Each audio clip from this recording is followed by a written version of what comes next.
ভীষণ sweet sweet sweet হাসে। দিদি হাসিতে এখন নাকি জনতারাও ভাসে। ওটাই ভালোবাসা।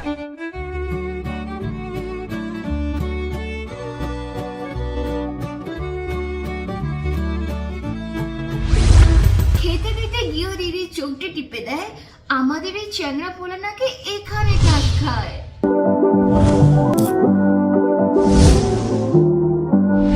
এখন মোটামুটি সব ইউটিউবারের ছোট বড় মেজো সেজো সব ইউটিউবাররা সব ফুড ব্লগাররা দিদির দোকানে গিয়ে দন্নাতে দিদিকে এক্সপোজ করে দিচ্ছে। তো আজকে আমরা কি করবো গাইস, আজকে আমরা সবাই মিলে দেখে নেব দিদির এক্সপোজ ভিডিও। সবাই মিলে মমতা দিকে এক্সপোজ করবো।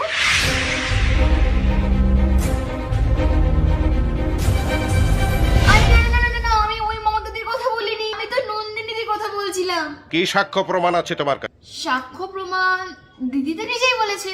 আমার অরিজিনাল নেম হলো মমতা গাঙ্গুলি। আমার অরিজিনাল নেম হলো মমতা গাঙ্গুলি। হ্যাঁ, এবার বিশ্বাস হয়েছে, আমার কথা বিশ্বাস হয়েছে। শুধু শুধু আমাকে বলছিলে আর কি নাকি ডেঞ্জার জোন দেখাচ্ছিলে। আর নেক্সট টাইম এই ভাইটি যদি কোনোদিন আমার দোকানে আসে, দেখে নাও, কোনোদিনও যদি এই ভাইটি আমার দোকানে আসে, আমি এনেই কিন্তু ভিডিও করতে দেবো না। তো এই ফুড ব্লগার দাদা আর 5 জনের মতো নন্দিনী দিদির হোটেলে খেতে গেছিল। তিনি নন্দিনী দিদির হোটেলে গিয়ে বলেন তার কাছে পয়সা নেই, তার কাছে টাকা নেই খাওয়ার।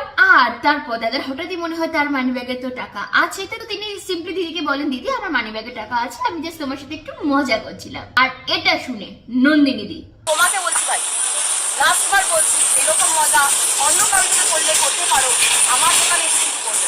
তো এটা দেখে রীতিমতো আমাদের দাদা ভীষণ ভয় পেয়ে যায়। মানে আমি তো দিদির সাথে অল্প একটু ইয়ার্কি মারলাম, বললাম দিদি আমার কাছে পয়সা নেই। পরে বললাম হ্যাঁ আমার কাছে পয়সা আছে, আমি দিয়ে দিচ্ছি। তো এতে নন্দিনী দি এত রেগে গেল কেন? না মানে নন্দিনী দি, এটা আমারও প্রশ্ন, মানে অনেকেরই প্রশ্ন যে এরকম একটা ছোটখাটো বিষয় তো রেগে যাওয়ার কি ছিল?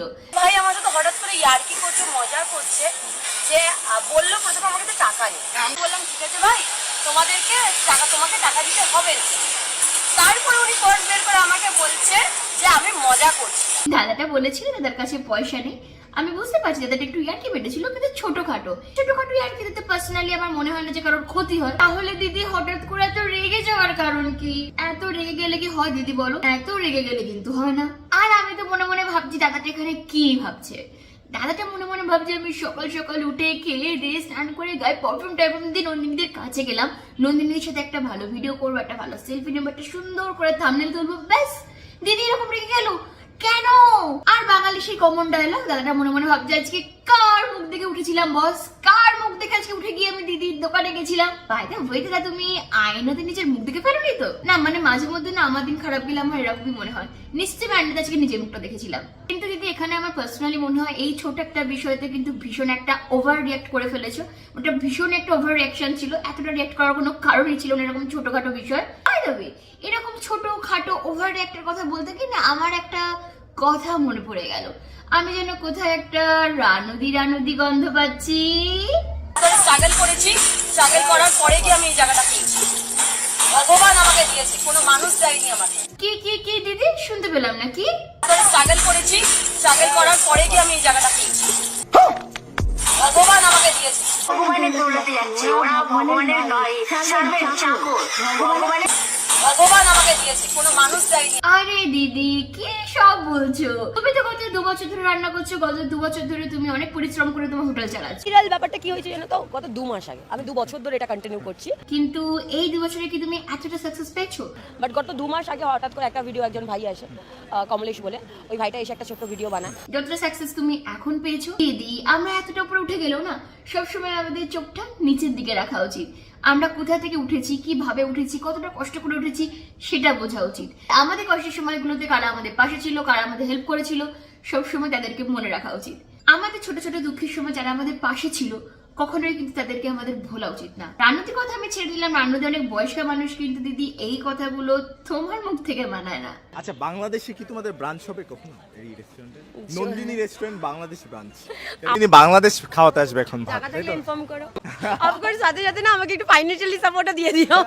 দিদি তোমার হোটেলটা ছোট থেকে অনেক বড় হয়েছে, তুমি অনেক কষ্ট করেছো, অনেক কষ্ট করে হোটেল দাঁড় করিয়েছো, তোমার বাবার অক্লান্ত পরিশ্রম এখানে আছে। আর সত্যি কথা বলতে এখন তোমার হোটেল অনেক ভালোই চলছে। এখন তোমার হোটেলের এমন একটা পজিশন এসে গেছে তুমি অনেক মানুষের খাবার সার্ভও করতে পারছো না। অনেক মানুষ লাইনে দাঁড়িয়ে থাকে তোমার থেকে একটু খাবার পাওয়ার আশায়। 85% কে সার্ভ করেছি। 85 অ্যান্ড 100-এর উপরে কাস্টমারকে রিটার্ন করেছি বিকজ আমি সার্ভ করতে পারি। এমনকি অনেক মানুষ দূর দূর থেকে ব্লগ করতে আসে তোমার হোটেলে শুধুমাত্র তোমার সাথে একটা ছবি নিয়ে আসায়। এমনকি মালদা থেকে বাংলাদেশ থেকে লোক এসে তোমার হোটেলে খাচ্ছে। দিদি এতটা ফেমাস হওয়ার পর, এতটা ভালোবাসা পাওয়ার পর অন্য দেশে একটা হোটেল খোলার জন্য টাকা চাইতে ইচ্ছা হলো? অফকোর্স সাথে সাথে না আমাকে একটু ফাইন্যান্সিয়ালি সাপোর্টও দিয়ে দিও। না মানে কারোর যদি ছোট একটা হোটেল বড় হয়, সে যদি অন্য কোনো দেশে গিয়ে সে হোটেলটা চালানোর সুযোগ পায়, সেটা কি তার জন্য যথেষ্ট না? সেখানে ফাইন্যান্সিয়াল সাপোর্টের আমার মনে হয় কোনো দরকার নেই। অন্য একটা দেশে গিয়ে নিজের দেশকে রিপ্রেজেন্ট করবে, নিজের হাতে খাবার বানিয়ে অন্য একটা দেশের মানুষকে খাওয়াবে, এটাই কি যথেষ্ট নয়? তুমি আজকে যতগুলো মানুষের থেকে ভালোবাসা পেয়েছো, যাদের থেকে ভালোবাসা পাচ্ছ, সবার কিন্তু এখান থেকে পাচ্ছ। আর এটাকে কোনোদিন টাকা দিয়ে কেনা যায় না। আজকে দাদাদের 300 বাচ্চার অর্ডার দিল, কি বলবো? ব্লেসিং, এটা ব্লেসিং, এটা ওনার মানে কি বলবো ভালোবাসা, ওনার আশীর্বাদ রূপেই আমি নিলাম। আর আমি আশা করব কালকের অর্ডারটা আমি যেন সাকসেসফুলি যেন সার্ভ করতে। আমাদের সবার প্রিয় মদন কাকু, আমরা জানি মদন কাকু কিন্তু পার্সোনালি মানুষটি ভীষণই ভালো, তিনি অনেককে হেল্প করেছেন। তো মদন কাকু যখন তোমার দোকানে গিয়ে খাবারের অর্ডার দেয়, প্রায় 300 প্লেটের খাবার অর্ডার দেয়, কিন্তু তোমার জন্য আনন্দে, সবার জন্য আনন্দে, যারা তোমাকে সাপোর্ট করে, তুমি এত বেশি খাবার অর্ডার পেয়েছো, এটা তুমি ব্লেসিং হিসাবে নিচ্ছ, ভালোবাসা হিসাবে নিচ্ছ। 300 প্লেটের খাবার অর্ডারে তোমার অনেক লাভ হয়েছে, আর আমরা কিন্তু এতে সত্যি ভীষণ মন থেকে ভীষণ ভীষণ ভীষণ খুশি। সাথে প্রায় প্রত্যেক দিন শস্য মানুষ তোমার দোকানে গিয়ে দাঁড়িয়ে রয়েছে তোমার থেকে খাবার পাওয়ার জন্য। এরপরও অন্য দেশে গিয়ে হোটেল চালানোর জন্য টাকার কি সত্যি দরকার হয়? তার আগে তোমার পড়াশোনা কমপ্লিট হয়ে গেছিল? ফ্যাশন ডিজাইনিং নিয়ে পড়াশোনা করেছি। তো দিদি কিন্তু আমাদের ফ্যাশন ডিজাইনার, মানে দিদি কিন্তু ফ্যাশন ডিজাইনিং নিয়ে পড়াশোনা করেছে। তো দিদি আমাদের এখানে ফ্যাশন ডিজাইনার। তা দিদি ফ্যাশন ডিজাইনার থেকে এখানে, মানে ফ্যাশন ডিজাইনার থেকে তোমার জার্নিটা কেমন ছিল? অনেকের ভুল ধারণা আছে যে আমি হোটেল ম্যানেজমেন্ট নিয়ে পড়াশোনা করেছি। ও আচ্ছা, তাহলে দিদি কিন্তু হোটেল ম্যানেজমেন্ট নিয়ে পড়াশোনা করেনি। দিদি আমাদের একটু আগে বললো ফ্যাশন ডিজাইনার ছিল, মানে ফ্যাশন ডিজাইনিং নিয়ে পড়াশোনা করেছে। তো দিদি কিন্তু আমাদের হোটেল ম্যানেজমেন্ট একদমই পড়েনি, ঠিক আছে? তো অনেকেই তোমরা যারা ভাবো দিদি হোটেল ম্যানেজমেন্ট নিয়ে পড়াশোনা করেছে, এটা কিন্তু একদমই ভুল। আসলে আমি চাকরি করতাম, হোটেল ম্যানেজমেন্টেই চাকরি করতাম।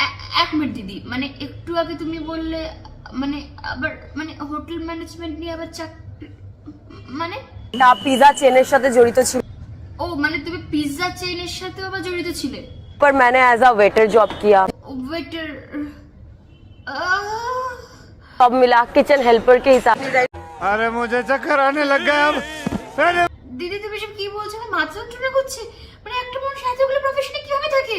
দিদি মানে আমার একটাই প্রশ্ন তোমার কাছে, তুমি করতেটা কি? মানে এখনো পর্যন্ত তোমার এতগুলো ইন্টারভিউ দেখার পর আমার এখনো ক্লিয়ার হলো না দিদি তুমি করতেটা কি? আর ব্লগারদের উদ্দেশ্যে আমার একটাই কথা, দিদি কিন্তু এই হোটেলটা চালানোর আগে দিদির বাবা অনেক কষ্ট করে অক্লান্ত পরিশ্রম করে অনেক দিন থেকে হোটেলটা চালাচ্ছে। তখন অবশ্য হোটেলটা এতটা ভাইরাল হয়নি, কারণ বাবাদের দেখে তো হোটেল ভাইরাল হয় না, তাই না? বয়স্ক মানুষের কষ্ট দেখে কখনোই একটা হোটেল ভাইরাল হতে পারে না। কিউট দিদি, স্মার্ট দিদি, এই ওয়ার্ডগুলো ইউজ না করলে তো কখনো একটা হোটেল ভাইরাল হতেই পারে না। এদিকে আমরা সবাই সাপোর্ট করি, অবশ্যই সাপোর্ট করা উচিত, কিন্তু নন্দিনীদের পেছনে যে মানুষগুলো এত বছর ধরে অক্লান্ত পরিশ্রম করেছে, কখনো তাদের ইন্টারভিউ হতো না? ভাইরাল হওয়ার পরও নন্দিনীদের হোটেলের পাশে এতগুলো হোটেল আছে, এই হোটেলগুলোর হয়তো দীর্ঘদিন ধরে খাবার নষ্ট হচ্ছে, সমস্ত ভিড় কিন্তু আমরা নন্দিনীদের হোটেলেই দেখতে পাচ্ছি। কিন্তু আশেপাশে ভাবে দিনকে দিন কত হোটেল যে মারা পড়ছে, কত হোটেলের খাবার যে দিনকে দিন নষ্ট হচ্ছে, তার হিসাব হয়তো আমাদের কাছে আজও নেই। যদি সত্যি সাপোর্ট করতে যাও, প্রত্যেকটা মানুষের সাপোর্ট করো। নন্দিনীদের আশেপাশেও যারা দোকান দিয়েছে, দীর্ঘ বছর ব্যবসায় যারা দীর্ঘ বছর ধরে এরকম ছোটখাটো হোটেল চালাচ্ছে, কখনো কখনো তাদেরকেও তোমরা ভাইরাল করো। যে মানুষের সত্যি দরকার তাদেরকেও তোমরা ভাইরাল করো।